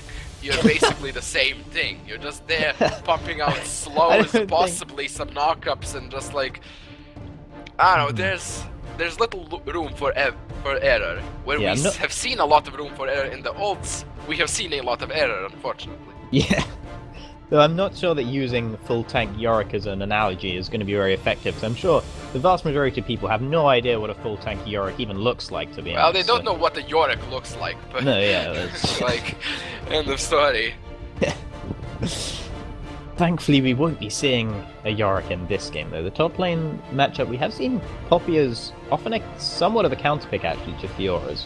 And Matara did pick the Fiora into Highlander's Poppy, knowing that was going to be a Poppy in the top lane, so he clearly feels confident on that Fiora. Yeah, and I don't know. It might be just a case of Fiora's too busted. Poppy is, I think, pretty good against Fiora, just because you pop that W and Fiora just can't lunge at you anymore. Well, she can after she gets knocked up and waits 7 seconds for the cooldown. So, I don't know, I feel like it favors Poppy. Even the ranged auto attacks for the harass and everything. But I am not all that good of a top laner, so hey, what do I know? One thing interesting is that in a Lulu comp, the AD carry picked is Jhin. Now, I mean, you see Jin's played various different ways, but it's not a good pick. It's not a good pick, but it's so Come on. Well, they'll get I feel like he'll get a lot of fan support. That's for sure. Yeah. But apart from that, he might have made his life a bit more difficult by picking Jin. Again, I'm coming back to that. He could have just picked Lucian. Yeah. I mean, or, you know, Jinx would have had all the problems that Jin has, but also more advantages, particularly with a Lulu in the team. But, you know, an empowered Jin could become a very scary thing, particularly if he has a shield on him for that last auto attack. Could be a lot of on-hit damage coming out of that, so we will see as we prepare to load into the game. Now, I'll be seeing which masteries each of the people are taking. Interestingly, on Jin, I've seen all kinds of different masteries used, and I don't think anyone really truly knows what the best is right now. Well, the one I usually use is Vespyr Touch, just because you stack so much AD. Right. You get like hundreds and hundreds, like even more than Zed. Like, who is already like at max, but some tankiness. He does have like around 500 AD. You eclipse that with around, let's say, 800 once you get all of your items. Right. Because of that ridiculous scaling. So Vespyr Touch is usually the best option. It's not what he goes for, actually. He goes for the Warlord's Bloodlust instead. He goes for the reworked Warlord's Bloodlust. In case somebody hasn't seen it yet, Warlord's Bloodlust is no longer that mastery you go on people that crit a lot, because it no longer has any interaction with crit. Now it actually gives lifesteal, which is halved against minions, and it scales from, well, 0% lifesteal all the way to 20 lifesteal when you have 20% of your HP left. So it's more of I feel it's extremely good on stuff like Olaf, where you want to be low on HP just to get more bonuses, and then you lifesteal back up, and they're like, who the hell is this guy? Some Warlord's volley there, perhaps, coming out, but yeah, possible, I mean, possible. It's not. I don't think it's the worst mastery in the world to take, but I don't think it's the best either. At least it's not a Fervor of Battle Jin who loses his Fervor of Stacks while reloading. Yeah, that can be quite sad to see. Well, he does have his Q. Like, if he auto-attacks 4 times, then Qs, then auto-attacks immediately, he could keep the stacks. Theoretically speaking, however. Theoretically speaking. However, I don't feel like 8 damage on your auto-attacks makes any sort of difference on Jin, who will build 800 AD. Yeah, exactly. So, I was seeing both teams. Actually, we're seeing on the side of the Flying Mariachis the bot lane heading towards the top lane. So, just brought an SLB looking for a lane swap, perhaps, which would ensure an easier laning phase for the Vayne. Well, it's understandable, like, Braum into a Vayne, like, you can punish her a lot. Even Jin there, like, a combination of CC is pretty strong with them, because Braum just procs his concussive blows, she's stunned, she can't move, she can't juke away from Jin's W, and she's not having a good time then. Yeah, and also Mambo has the Ignite, so that's going to be less useful if he's not in a 2v2 lane with any real sort of kill pressure coming out. And so a pretty smart decision, I feel, from the Flying Mariachis to go for this lane swap. Even though they do have what is sometimes seen as a counter pick in the top lane, it's kind of more of a skill matchup in a lot of cases. So, well, the thing about that is, like, on one side you have counter pick of Poppy versus Fiora. On the other side, you can send Poppy, who is really okay in lane swaps. Like, if she wants to sit under the turret, against Fiora, who'll just hate her life. Yeah, true. Very true indeed. And another thing to note is the fact that if they're going to go for turret trays, which I imagine is often a factor of lane swaps, so will probably be what happens, Jin, not very good at taking turrets down, certainly, with that 4-shot that he has. Oh, Matara might be in trouble. Matara might be in trouble once again. The tumble is what's skilled by Just Boss, and Matara actually flashes out of that one, making sure he remains alive, and now everyone knows about the lane swap. We are seeing Mambo actually recalling now, so he might be heading back towards the top lane instead to try and help Matara out there, which would be interesting if they're not going to go for the double jungle sort of route. Yeah, Mambo is coming up there, however, Mater is just double jungling with Huaxe. Mm-hmm. He might just return back top lane after the wolves. Yeah, I'd imagine that's what it's going to be. I don't think they're going to go for the solo lane Braum. I don't know, I don't think the world's quite ready for that one yet. Yeah, okay, Mata is looping back around to the top lane. I was just like, he's still following Huaxe. Is this going to be the solo lane Braum? What the hell? Thankfully, it is not. Mambo's still only level 1 as well as Matara, so they might still be in a little bit of trouble, actually. SLB going for a trip through the enemy jungle, but he's not going to find anything too much. Mino, English, and Highlander clearing the jungle pretty effectively, actually, and they've got a lot of camps so far, and they're heading towards the top side, where they might look for a dive. However, Mambo's presence might be enough to dissuade them from that, they hope. And meanwhile, in the bottom lane, we just see Teddy Bear and Just time his farming, life yeah. there on his own, farming. Yeah, enjoying life. He's in a 1v0 lane. Mm-hmm. He is having the time of his life, and here comes the Poppy to ruin it. Yeah, the TP coming out from Highlander there, and, that's...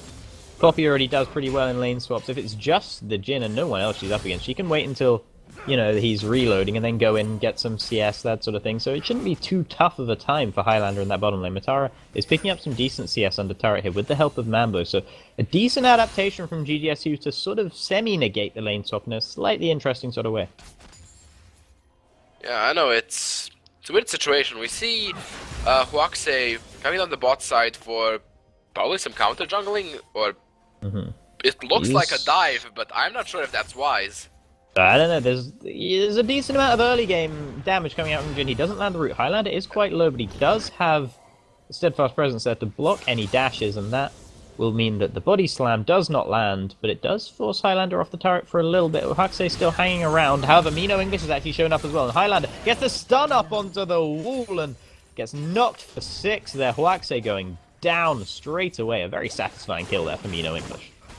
And this is why I said I don't think it's a wise tower dive. You won't get the kill because she has both steadfast presence and her flash. And as we have seen, the worst case scenario happened where Echo is just like, oh look, a free Gragas. Yeah. Actually, there might be a free Jhin as well if Teddy Bear doesn't manage to get out of this one. The steadfast presence blocks nothing really because he doesn't have any dashes, but Mino is still going to go aggressive on Teddy Bear. Teddy Bear is quite low, and Highlander not going to go down, nor's Mino English, and they are going to pick up another kill in the bottom lane. So GGSU having trouble in the early game once again. The lane swap situation started well for GGSU, however, going a bit too aggressive might have doomed them. Yeah, no, that was not a wise dive, certainly. And Mirza feels pretty happy having this auto-attack trade with Nuri. Nuri taking quite low, has to get away from that one. We are seeing Matara actually TPing to the bottom lane, so now GGSU trying to get the 2v2 lane back in the top lane, as well as the more standard 1v1 in the bottom lane, so Australian lanes, if provided that the side of Flying Mariachis don't swap it straight back. Well, I don't think they can afford to do that, because the lane is heavily pushed up, and they're just freezing. If they push this out, then there's nothing stopping Teddy Bear and Mambo from just taking the turret. So, I know that Cull is a terrible item in most cases, right? Yes. But what would you have thought if Just Brought It had tried to bring out the Cull in the early game here? So considering he's trying to... Well, he was trying to freeze in the top lane, and he's got a decent amount of CS, pretty uncontested so far, so what would you say about that? Looking at the side of GGSU, I would say no. Okay. Because if it's something where you're like, okay, yeah, this lane swap will last the entirety of the early game, then I'd be like, yeah, okay, Cull is not all that bad. One moment, Mino English is ignited, and he's going to go down to Teddy Bear. Teddy Bear picking up that kill, getting the Jhin rolling now, and Huaxe hanging around there, doesn't land a barrel onto Just Brought It, but Just Brought It does manage to stun Teddy Bear up, but he doesn't have enough damage really on this early game vein. He has more damage than he would have had if he'd started Cull, though. Yeah, see, that's the exact thing, like, if I was convinced that they would just stay in a lane swap, I would be like, yeah, okay, Cull is okay. You lose some AD and you lose some health, but you get life per hit, which is like, you harass and then you just sustain back up. Better than lifesteal because it's more.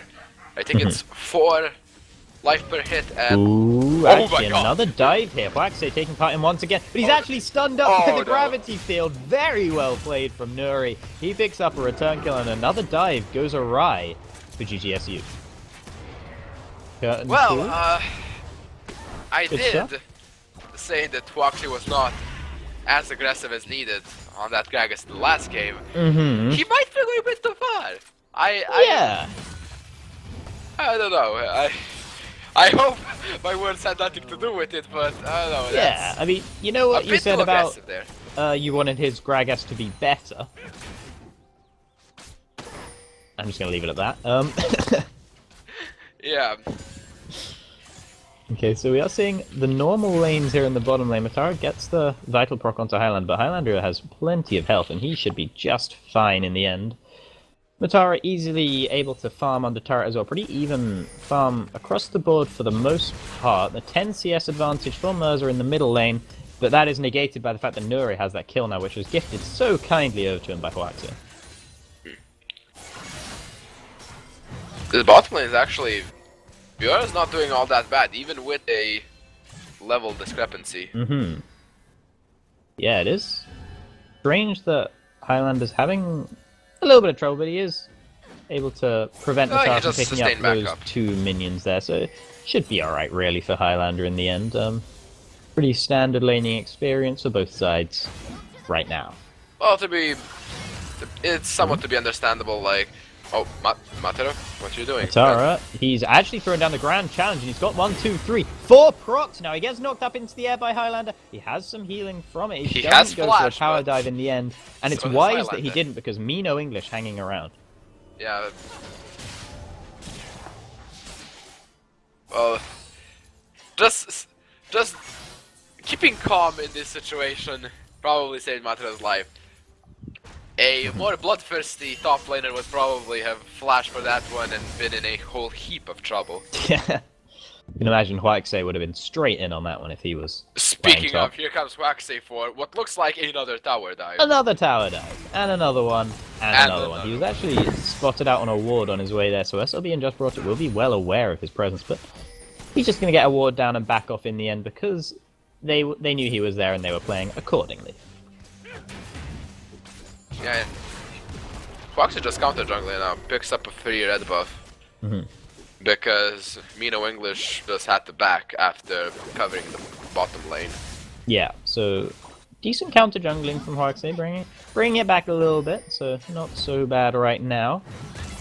Tara and Highlander, just the usual sort of trades in the bottom lane, nothing too amazing or incredible. Huaxay taking out a pink ward in the jungle. He's got a lot of ward coverage actually on that side of the jungle now for the side of GGSU, so Flying Mariachis will be hoping to do something about that because they haven't got anything like the same amount in the opposite side of the jungle in the bottom red side. Yeah, but actually looking at Mino English and Waxay, look at the CS difference. Like, and the experience difference. Again, we see Mino English just having more pressure and spending his time more effectively. Of course, that probably has to do with the 2 failed tower dives. But hey. Yeah. We're actually going to see some aggression from Mirza. Actually, he's in trouble now because Mino English is there. The ghost is popped by Nuri. Nuri's still quite low, and if Mirza can get in range for the ignite, he should be able to take him down. But he can't manage it, and he's there in the Chaos Storm, and Nuri picks up that one. Ooh, that was a close one. Mirza almost picked up Nuri. I think if he got the ignite and possibly one more auto attack, I think he would have gotten it. Very close indeed, but did manage to get out of it in the end, using the ghost to stay far away. Meanwhile, Matara has popped the Grand Challenge once again onto Highlander. Oh. The ult misses from Highlander, and Matara might find himself in a good position now. He can't quite get that last Vital, though. He has the Blade Work, but won't be able to secure anything. Huaxay was hanging around trying to give him some support for that kill, but he couldn't quite get there in time in the end. Damn, that was so slick. Like, that lunge was so slick. Shame he couldn't quite make it work in the end, so only ults traded really for each other in the top lane. And actually forces the TP from Highlander as he did get low enough to have to come back towards that bottom side and, well, back away. Go back to base, heal up a bit, TP straight back in. Yeah, looking at this top lane right now with the top duo lane. It feels weird to say. It feels like they're somewhat even. Like they're trading back and forth to some degree, but I don't know.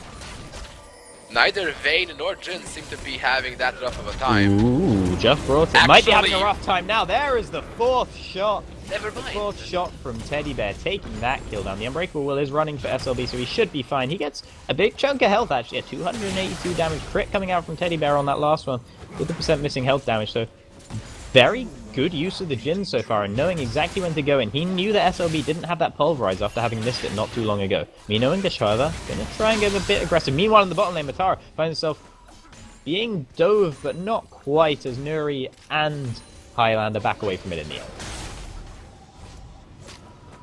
Well, now I just feel stupid after eat my words. Well, looks like Mambo and Teddy Bear managed to find a good opening to jump onto. Just brought it and... Ooh, oh, Quaxay. Interesting positioning here. The curtain call does come out, and Mino English might find himself in trouble. He uses the ultimate to juke away from the first shot. Quaxay goes down in the meantime, and now Mirza and Nuri having their own little fight. Mirza is going to get stunned up here. Nuri uses the Chaos Storm, but he doesn't have the Ignite to really provide any extra kill pressure there. And in the bottom lane, another fight's breaking out now. Matara and Highlander. Grand Challenge is back available, as well as the Keeper's Verdict from Poppy almost being available as well. Matara actually finds himself getting the worst of that trade, and he has to go away. Meanwhile, Mirza is flashed on by two people, but flashes away himself. The chilling smite is there to slow him down, and Mino is surely going to be able to pick up that kill. He does with the Z-Drive Resonance third proc. That was quite unfortunate. It looks like GGSU is not having much luck in this game. No, they're not too far behind, however. They're only 1.5k behind, despite there being a 4-kill advantage on the side of the Flying Mariachis. And they might be also a dragon behind in a moment if the Flying Mariachis stay around for the dragon, however. They might actually just look to go rest onto Matara instead, who TPs in straight into a world of pain. Gets chunked almost to half instantly by Highlander. There are a lot of damage. Quaxay is hanging around the bottom side, but so are Mino English and SLB. Matara is knocked up in the air. Can't quite get stunned up by Mino English because he doesn't stay in the zone long enough. And Quaxay is there to secure his top laner's life. You know, he did teleport into a lot of damage from Poppy, but to be fair, he did hit back rather hard. Flying Marriage might be taking their first turret of the turret, game here by the look of things. It will go down, and top lane as well, though. Oh yeah, top lane. It will be traded on the other side for GGSU. Just going to deny some more minions from getting to it, and then they'll be able to take it down. So they'll be evened out relatively well, but there will still be an advantage for the Flying Mariachis with that 4-kill discrepancy we have so far. Yeah. And they're just continuing to push this lane, actually, Teddy Bear and Mambo. Like, when we usually see a trade of turrets, there's usually a swap back to trade the other ones. As we've seen in the LCS, however, we just see them pushing. Like, Matera is getting control back of this lane because the reason why he lost the turret was a 3v2 situation. Yeah. Now he knows he's much safer to play more aggressive. Yeah, Teddy Bear and Mambo just pushed out. Just brought it to an SLB, so... They have some pressure in that top lane. We'll see what the next moves for each team are going to be in this game. Teddy Bear has actually picked up a static Shiv very early on that Jhin, so that's a lot of on-hit damage coming out when he gets that fourth one, if he can line it up with the static Shiv proc. He has the BF sword and the pickaxe as well to do a bit of extra damage. Nuri gets turned into a little cuddly thing of some variety, probably some kind of fish, judging by the skin, but he is not in too much trouble. Oh, the polymorph, that's so like... You have Cho'Gath, like the terror of the void, into a bunny. You're like, what the hell is this? Oh, the curtain call actually coming out on the side here from Teddy Bear. SLB will be able to block it out from Nuri, but actually it won't be blocked out because they get dispersed by a beautiful ultimate from Quaxay. And the fourth shot from Curtain Call picks up another kill for Teddy Bear, and he's now 3-1-0 on that Jhin, and we said it wasn't a good pick here, but he's making it work. Yeah, I just wanted to touch on that. We kind of said, not too sure about the Jhin, however, he's doing pretty well. Yeah. I have to say, like, he's 3-1-0 with a around 25 CS lead against his counterpart. He is doing pretty well for himself.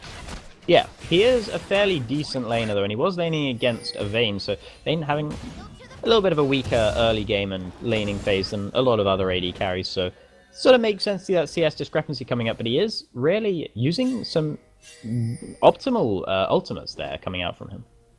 Yeah, the ultis have been really good. Like, thankfully, he hasn't had the bad luck of running into that Jhin ultimate bug where people just teleport left and right.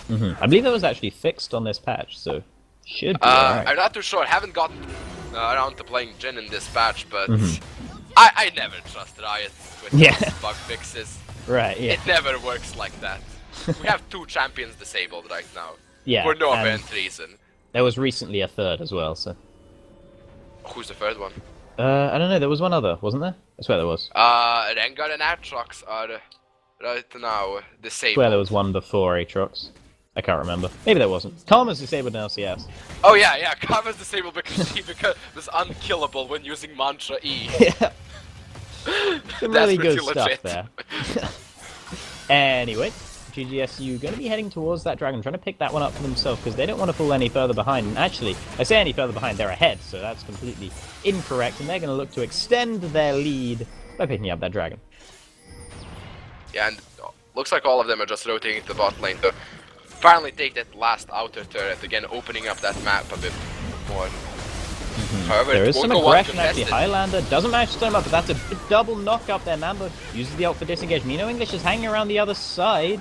It doesn't look like he can do too much as he is turned into a little fluffy thing as well. The curtain call actually coming out on the backside from Teddy Bear there, but it's not going to be a huge amount of damage coming out from it. He doesn't really land many of the shots. Matara forced to flash away. Mambo quite low, doesn't quite get stunned by the zone there from Echo. And after all that, no one dies. Yeah, it's a weird team fight with a lot of engages and disengages. It was kind of weird. Indeed. However, it just ends as a 0 for 0 apparently. Yeah, so nothing too much gain, nothing too much loss from either side. The gold has been almost evened out now for the Flying Mariachi, so there's only a 400 gold lead right now. Rift Herald has offed himself, and we're seeing Baron taking his place any moment now. Yeah, it looks like Flying Mariachis use this opportunity while GGSU has backed to take the mid lane turret. Yep, Now so the that only is... outer turret they have left is the top lane, so we might see just a trade of turrets. We see Highlander pushing the top lane, and we see Mirza pushing down the bottom lane. So actually, they've set Mater up to defend, and I'm not sure if just Brought It will be there in time to protect the bottom lane.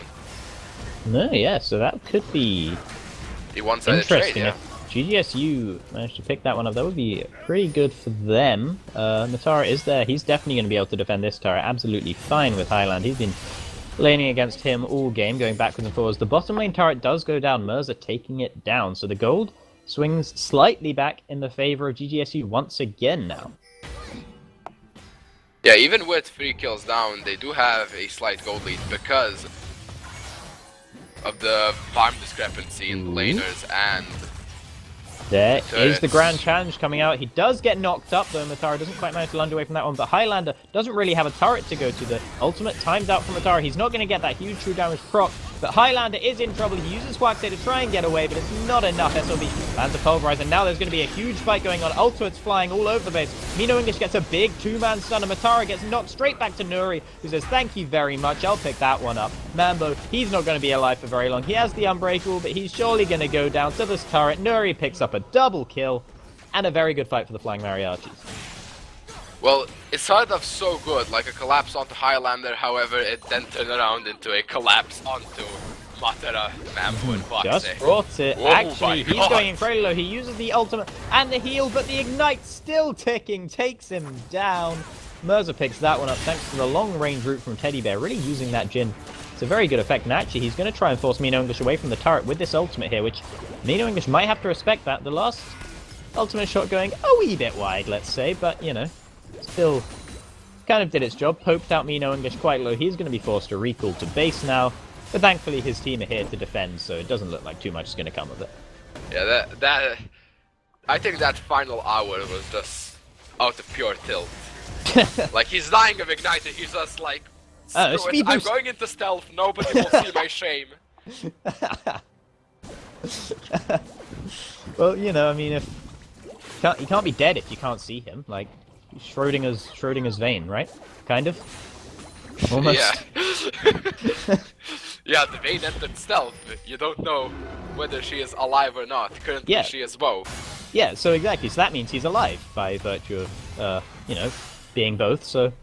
Well, very good play from Just Brought It. Escapes death masterfully, and I will hear nothing more about it. Meanwhile, in the top lane, Highlander goes aggressive onto Matara. Matara is able to get rid of some of the damage using the parry there, but Matara, he's going low. He does have the vital procs now, and he has the zone of healing. Highlander, he's in the middle of a whole heap of trouble, and Matara picks that one up. Mirza going aggressive onto Just Brought It. He's turned into a little minion. He's going to get whacked back into Hugsay, who bonks him on the head with that cask, and he is going to pick up that kill for his team. Matara trying to chase onto SLB. He's not going to have enough. Meanwhile, in the bottom lane, another fight breaks out as Teddy Bear finds himself in trouble. He can't stay in that zone because he's going to get stunned, but he gets out of it. Mino English does get healed out of it. He flashes forward, tries to get onto Teddy Bear, but he turns it around. Excellent play from Teddy Bear, using the Jhin perfectly once again, picking up that kill, and he is very strong now. Meanwhile, SLB and Nuri trying to hold on to the start. The Chaos Storm comes out. Nuri, he's stunned up there with a concussive blow. He's going to get taken down by Matara, and he doesn't quite take him down in return, and that's going to be another kill and a turret for GGSU. The game was so level, and then this happens. Yeah. Just like fights all over the damn place, and all of them going in favor of GGSU. Yeah, and I can't believe Teddy Bear managed to win that 1v1 against an Echo. A pretty tanky Echo as well, with that Iceborne Gauntlet, and decent damage as well, and he, you know, manages to beat him out on the Jhin, so very good play. And actually, I feel like Warlord's Bloodlust was actually quite effective there, you know, when he got low, healing him up some health and making sure he stayed alive. Yeah, possible. I don't know, I'm still not too convinced about the Warlord's Bloodlust on the Jhin.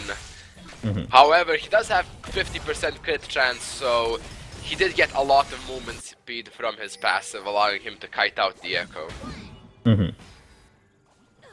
Highlander going to be taking away a pink ward here, unless Teddy Bear has anything to say about it, and he's just going to shoot the ward instead with that last bullet. But of course, because he only had the one bullet, he couldn't take out the whole ward, unfortunately for him.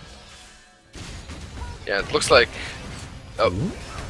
Curtain Call comes out here. Nuri's going to take one of them. He's going to take two. He might take the third. Mino English tanks it up for him instead. And there's not a huge amount of damage coming out from that Curtain Call. It did force them all into that sort of funnel area, actually. And White might try and use this to his advantage.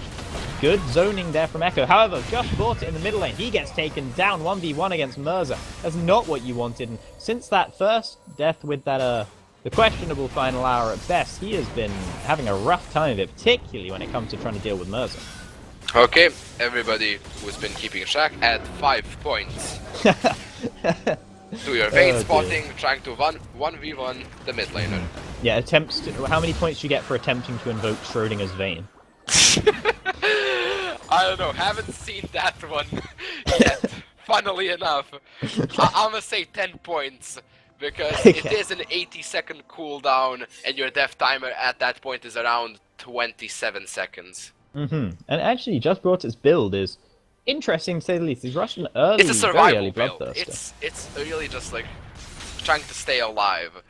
Like, has the Phantom Dancer for the reduced damage. Well, here it says Depths Defied 5, so he would have died. He would have been 0-9 and 1. Yeah, well, if it wasn't for that Phantom Dancer. The thing about the Death's Defied stat is it tells you you've defied a death even if you die straight after. So really. No, yeah, it's like, okay, so you get taken to like 1 health by that last attack that would have actually taken you to 0 health. So you've defied that death, and then you get hit with the next but attack. Doesn't, yeah, but doesn't set it down when you die. Oh, so it would have been just 0-5 and 1. Well, that's... Yeah. Well, actually, I think one of the deaths probably came before he managed to... Actually, maybe not, so I don't know. Who knows? Who knows? That doesn't matter. Decent pickup. With the buff in terms of cost reduction, Phantom Dancer right now is pretty good. Yeah, certainly. I think nice item. Definitely and a very decent pick. Bloodthirster Highlander. He might be in trouble as the Highlander might curtain be, call yeah. comes out from over the wall. Teddy Bear misses the second, misses the third. Can he hit the fourth? He hits onto Just Brought It instead, who's putting some decent damage back onto Mamba, but Matara comes in from the side, pops him instantly. Merza, he's in trouble. He gets taken down by a combination of Highlander and Nuri there. Highlander going to look to hit some people away. Matara still going aggressive onto Nuri. Nuri gets slowed down, and he's not long for this world. He goes down to one more lunge from Matara. And once again, good fight for GGSU as they're able to trade 2 for 1 and probably going to take this middle lane turret as well. Now, Huaxe still going aggressive. A very good steadfast presence from Highlander keeps him alive and not knocked up by the dash. However, Teddy Bear has stunned up Mino English, and Mino English is going to go down. Highlander has one more hit of the concussive blows to take him down, but SLB disengages very effectively. Mino English, unfortunate to go down there, perhaps just trying to stay around when he really couldn't, and now they're looking to try and pressure the inhibitor turret. Teddy Bear still going aggressive. He has huge amounts of damage now. He doesn't quite take down Highlander, but if he could get one more shot on him, he probably would have done. Oh, this is just like this is looking so bad for the Flying Mariachis. Like, because the reason they are getting so screwed over is actually because of the Jhin and the Fiora. Well, Fiora just being generally a strong champion, and Teddy Bear having a pretty good game on this Jhin. Yeah. On the other side, they have an 0-5-1 Vayne with Bloodthirster and Phantom Dancer, and even with that, she can't stay alive, so I don't know, that insta-locking of the Vayne isn't proving all that No, yeah, let's say worthy. it's yet to come online. How about that? That's a diplomatic one there, man. But not going to be able to finish off that pink quad. I'm sure he's terribly annoyed about that one. He might just go back for it later. In fact, that's exactly what he's going to do right now as soon as SLB evacuates the Era. Matara and Highlander having another duel in the top lane. The Grand Challenge does count out. He can't use the lunge quite yet, but now he can. A huge burst of damage onto Highlander. Matara being healed up, and he is on a rampage. At this point, Poppy can't do anything about the Fiora. The Fiora has a Ravenous Hydra, a Black Cleaver, and a Jorem's Fist. Like, she's tanky enough to survive what little damage Poppy deals, then just lifesteals back up, and with Black Cleaver plus the Vital procs, just shreds Highlander's HP. By the way, what are you thinking about this, thing as you are Void, and ZZ Rots have a lot to do with the Void. What do you think of the double ZZ Rot placement here in the middle lane? I say it's more ZZ Rot, send in more troops. Oh. Sorry, interrupt you for one moment as Nuri gets taken down. GGS Teddy Bear picking up that kill with the last shot of the curtain call going godlike. These ults have been really good. For the most part, there have been a couple of ones which not much has landed on. However, Just Brought It actually trading back onto Matara pretty well. Matara tries to turn it around now. He has that Vital. Can he get another one? The lunge is not quite enough. And Just Brought It does pick up that one kill. That will improve his confidence, no doubt. However, SLB, he's on top of Teddy Bear. He actually forces Teddy Bear towards the team, but that's exactly what Teddy Bear wanted because he could land that fourth auto attack. He now takes down SLB for doing that to him. And he's going to look to try and get aggressive onto Just Brought It. The body slam flash lands. Just Brought It incredibly low. A double kill for Teddy Bear. Can he get a triple kill now? Highlander very low. The Sterix pop will keep him alive. Mino English trying to go onto Teddy Bear. That's a triple kill now for the Jhin. Where's his Penta? Where's his Penta? Not quite going to be getting it. I don't think he's pretty low on health. Yeah, they They're have gonna to back evacuate. away. Overstaying would probably mean the death of them and swinging some gold back. Although it doesn't look like that would bother them too much there because they're 10k in the lead. Yeah, they're 10k in the lead and they have that inhibitor down now. And hopefully for them, there's going to be more inhibitors going down shortly in the future. They should be able to pressure around Baron now, particularly seeing as it's the bottom lane inhibitor they've got. So someone's going to have to be very far away from Baron if they're looking to deal with those minions. Well, thankfully for the Flying Mariachis, they can send Poppy to try and clear these waves. She does have teleports, so she can rejoin the team if a Baron fight erupts. I'm thinking this build that Teddy Bear's going for, actually, I'm liking it a lot. I mean, yeah, it's different. It's Yeah. it's not what we usually see. Usually we see Essence Reaver, Infinity Edge, Rapid Fire Cannon, and just like standard AD carry items like Mercurial Scimitar and the such. Yeah. However, this is a much more aggressive build with the Static Shield and specifically the Yomus. The Yomus is like the aggressive part of it. And I think the Youngers also provide some much needed mobility on a champion where mobility is not your strong suit, despite having the speed boost from the crits, but you know. Yeah, plus it gives you a lot of AD when you pop it, because attack speed turns into AD. Yeah, that is very much the case, actually. So it looks like he is going to go for the QSS next, but he hasn't found himself in too much trouble, really, from any sort of CC. And now, GGSU, after taking down the third dragon, they're going to move on to the Baron. Yeah, they're doing it so fast. Like, even having Jin, who's not the most DPS-y of AD carries, they're doing. But Highlander might find himself in trouble. He's TP'd in on quite low health. The ult gets interrupted by SLB. Very good play there to try and stop Teddy Bear from taking down the Highlander. Meanwhile, on the backside, Matara is picking up a kill. He's got one kill. Teddy Bear's picked up another kill. And now, this is going to be a whitewash for GGSU as they pick up a third kill for Teddy Bear. In fact, that's 4 kills now. I lost count entirely. A TP towards the bottom lane. They're going to at least take an inhibitor turret and an inhibitor. And probably they're just going to end the game. They're just going to win the game. They just They can do nothing against the entire team of GGSU. Oh, poor Just brought it. He's going for the 1v5 Vayne play using the ultimate, but a surrender comes out, and that'll be a 2-0 victory for GGSU. Yeah, Just brought it couldn't really face one GGSU member, let alone 5. Certainly. So, an incredible performance from Teddy Bear on that Jhin. I'm so glad to have seen it worked out so well, and actually I'm going to be stealing that build for later games, I do think. Yeah, I feel like I'm gonna try that build as well. To be honest, looks pretty good. Yeah, looks pretty good indeed. So a huge amount of damage came out of the Jhin, most damage in the game, unsurprisingly, and GGSU with a much more convincing game too here, able to really close out very effectively and take the win over the Flying Mariachis 2-0. That should be it from us for now, but we will be back pretty soon with match 2 of week 3 of the Vespyr Premier League. I believe it'll still be me and Void. I believe we're both sticking around to bring you the next game, so that should be Gucci for us. So see you then.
Ain't no way to explain or say how painful the hangover was today.